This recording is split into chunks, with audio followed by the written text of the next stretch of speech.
With the Vancouver Canucks Young Stars tournament starting this weekend, I'm going to break down three must-watch prospects that might have an impact going into preseason for the Vancouver Canucks, and the Canucks have been linked to a starting goaltender with the Pittsburgh Penguins. I'm going to break down this and more later on this episode. Before we start, I just want to give a huge shout out to the 4,374 of you. To everyone subscribed, everyone not subscribed, thank you for watching. It's awesome to see this channel growing, and you guys are a huge part of this. If you haven't joined the Canucks Digest community and you want to, it's completely free, and you can stay up to date with everything to do with the Canucks. But with that, let's hop straight into the first topic today, which is the Canucks Prospects Tournament, or I should say the Young Stars Tournament. Now, going into this weekend, the Canucks did tweet out their roster for the Young Stars Tournament happening this weekend. It's 25 players, including names like Atu Ratu, Lekramaki, Arshdeep Bains, Josh Bloom, D. Petey, Ty Young, and everyone in between.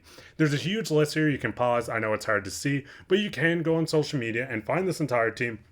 And there is a lot of prospects that are must watch going into it. And we're going to break down three players that could have an impact on not only Abbotsford, but the Vancouver Canucks going into the season. The first one being Sawyer Mineo. Sawyer Mineo was a third round pick, 89th overall by the Canucks just back in 2023. He played 3 seasons with the Seattle Thunderbirds. In those seasons, he was so productive. 47 games in his rookie year, 11 points. We've seen it make a massive jump with 68 games played, 31 points, and then a even bigger jump with 63 games, 16 goals, 37 assists, and 53 points. We can see the development of Mineo just going in year after year. This is the defenseman that's making a push to make the top defensive pairing with the Abbotsford Canucks. We can see Mineo, a left-handed defenseman, come in and just show instant impact for this Abbotsford team going forward, and he's a guy to must watch on your radar, a guy that's going to come in, produce,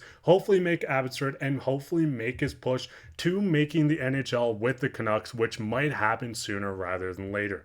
Now, with all the Demko news, obviously the goaltenders are a big situation, so that gets into Nikita Tolopilo. Nikita is a guy the Canucks got undrafted. We can see his seasons in the Swedish League and the KHL. He's from Belarus, 6'6", 24 years old, and he had a productive season with Abbotsford. In 35 games, he went 20-13-1, putting up a .905 save percentage. We've seen him take over a bit of the starting role with Artur Shilovs going up to the Canucks when Demko went down. And with Nikita, he actually might make this Canucks team straight out of camp as the backup goaltender. Yes, they have a guy like Yuri Patera. Yes, Shilovs might be the starting goalie, but I think Nikita, 6'6", 24 years old, is going to impress this training camp.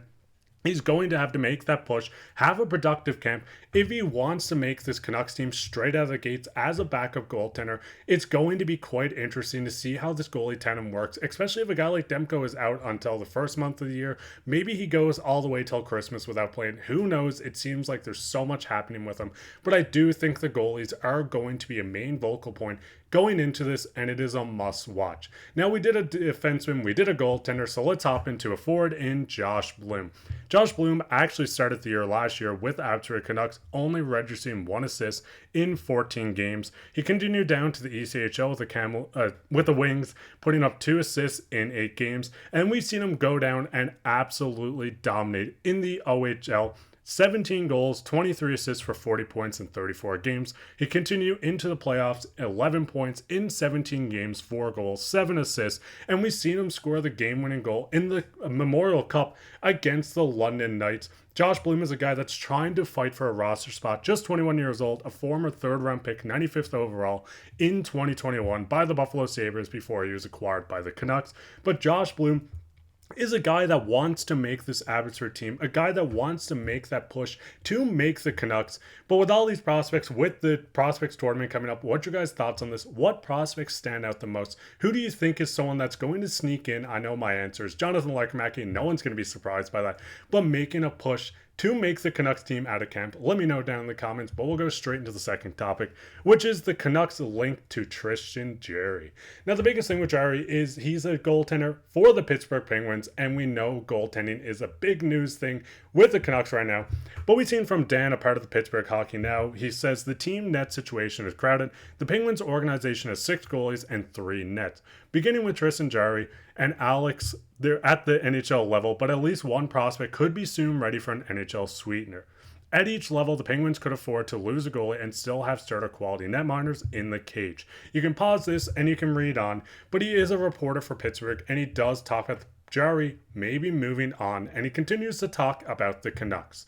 Jarry's contract could be offset in a deal with Vancouver because they do too have a contract or two they might want to shed. Canucks winger Conor Garland, and I want to first off say Garland should not be a part of this. I'm not saying this is a good deal. I'm not saying the Canucks can do it, but if they do it because Demko's out for quite some time, I would not move Conor Garland out. He continues on to say has 2 more years on his contract with a cap hit of nearly $5 million, and Vancouver is worried about the long term of Demko. It's hard to imagine a trade framework involving Jarry and Garland. And like I said, this was from Pittsburgh Hockey Now. Dan was a reporter for it. It's a great article. You can go read about it as well. But the biggest thing is Dan lists the fact that Jarry might be available, and with the Canucks not sure when Demko could come back, he thinks it is a perfect opportunity to maybe trade Jarry. But I'm going to break down why I don't think it will work and why I think it could work. First thing being, Jarry is a starting goaltender. He's a former second-round pick. We see Jarry's 29 years old. And yes, he has been productive. We've seen him multiple seasons with the Pittsburgh Penguins. We've seen last year with the .903 save percentage in 51 games. He can take heavy workloads. He's 6'2". He's a guy from Surrey, BC, a hometown kid coming home to play in British Columbia. But the problem with this is, yes, Jarry could come in and form a just force with a guy like Demko and be the best goaltending duo in the NHL. But then you have to push the development of Shelovs and bury him in the AHL, which I don't think is a smart bet. Would Jarry be the perfect fit if he was on a 1-year deal and you could bring him in for a cheap contract? Yes, 100%. He would be perfect, but it gets into the fact that the Canucks only have under $200K. Yes, putting a guy like Tucker Pullman on LTIR will free up space. Yes, they could move on from another contract, not named Conor Garland, because I think that's just ridiculous to say moving out from him after the productive season he had last year and how well he's been with his team. But the biggest problem with Jarry is his contract. $5,375,000. He's on year 2 of 5 with his contract, and he's set to be a UFA in 2028 at the age of 33. First off, this is not a bad contract. I think this is a perfect contract for a guy like Jarry, a guy that can be productive with the team, a guy that can come in and be a starting goaltender like we've seen him do with the Pittsburgh Penguins multiple seasons in a row, all the way leading back to 2019-20, where he started to take over the starting cage. But the problem is the cap. The Canucks having Thatcher Demko, having Shelovs, having young prospects in the AHL, I don't think this trade works. What's your guys' thoughts on this? Would you bring in a guy like Tristan Jarry for just under $5.5 million? If it's half retained, if it's a bit retained, if you get to move on from contracts, who would you move on from? I personally don't think this is a good deal. I don't think this is going to happen. I think it's a bit of smoke in the wind, but he does make some solid points talking about Jarry, how he could fit in Vancouver, talking about how the Penguins are looking to move on from him.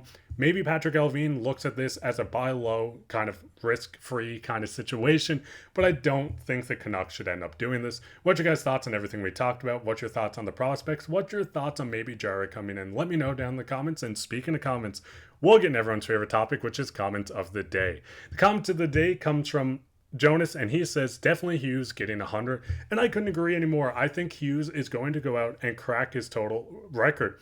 I could see him scoring 100 points. I could see him scoring 110. I think the sky's the limit for Hughes, and we're going to see him really break out and continue breaking out season after season. And I don't think it's crazy to say that Hughes is going to go down as not only the best defenseman, but he has a case to go down as the best Canuck ever if he continues this trend. But what's your guys' thoughts on everything? Hopefully he gets to lift the Stanley Cup, because that would be quite awesome as well for us and him. But what's your guys' thoughts on everything we talked about? You could be featured on the next episode as comments of the day, like our friend Jonas did today. Way down there, leave a like, subscribe, share this with your friends. We'll be back tomorrow with another episode, so keep your eye out. But I've been your host, Mark. Bye, and take care.